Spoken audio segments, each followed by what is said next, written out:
So over 4 Sundays, we're going to be thinking about God at work, not just our paid workplaces, but all those different places that he takes us during the week.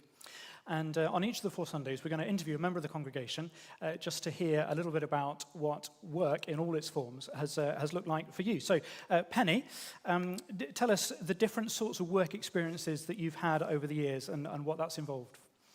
Okay, I'll give you a quick summary.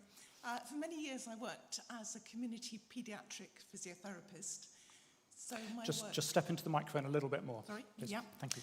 A community paediatric physiotherapist. I did that part-time, and I was juggling that with caring for my daughter, Debbie, who was born with a life-limiting health problem.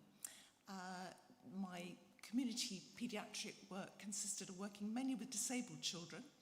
I would see them in a mainstream school setting, or their special school, or on home visits for the babies and infants. So there I could work with the parents and other carers. That very sort of naturally led on to the work that I did in Uganda that many people will know about, where I was trying to improve the lives of disabled children in remote village settings. And then up to the present day, now I am fully retired. I work in I run a sort of voluntary garden rescue ministry, and looking around, some of you here have experienced that from me. So that's a quick resume. And I can witness that Penny is a very hard worker.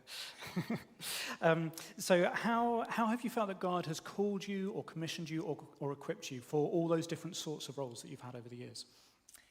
I think caring for Debbie gave me tremendous insight into what it felt like to have a child who was most likely dying. In fact, she didn't die. I'll tell you more about that later.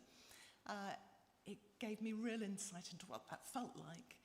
And therefore, as I was praying about what I should specialise in, I felt God was leading me to work in paediatrics, where I could share that sort of insight to help other mothers, other fathers. And so I think that was very important equipping. And then that led me onto the work in Uganda, which was doing very similar work. And in terms of the gardening, is there any sense there in which you felt God has called you or equipped you for that? Yeah, well, for many years I said, God, what do you want me to do in retirement? And the writing just didn't come on the wall. But it sort of happened, really. I wanted to be the Lord's in retirement. I wanted to do what he wanted me to do. And gradually it happened almost without me realising it. And now I get tremendous joy out of the gardening work. And so how have you been able to sort of bring your faith in Christ and your discipleship into these different workplace settings? And maybe just include 1 or 2 answers to prayer or struggles in prayer that have been as part of that. Well, I think that the prayer has been a vital part of work, all forms of work. I don't think I could have done my community paediatric work without prayer at the beginning of each day and arrow prayers while I was at work. The nature of my work was that I was working with very fragile children with life-limiting conditions. Many of them were deteriorating. At one of the special schools I worked at, we would have a couple of deaths of children a year, sometimes more, and that hits the school community hard. Everybody says don't get emotionally involved, but actually very hard not to. But as I prayed for these children, I was so aware of the presence of Jesus in each child. Many of these children couldn't talk, they didn't have much understanding, but I could see Jesus in these children.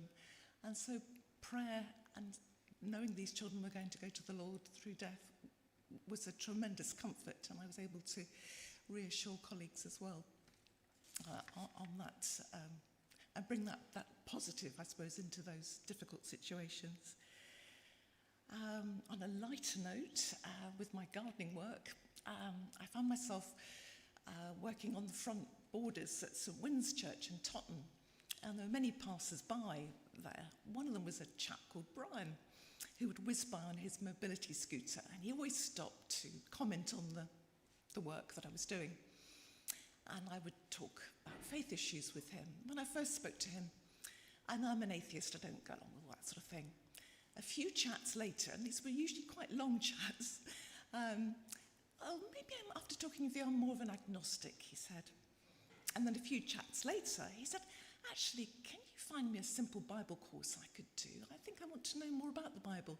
So I linked him up with the St. Wynn's Alpha course, and Brian became a Christian.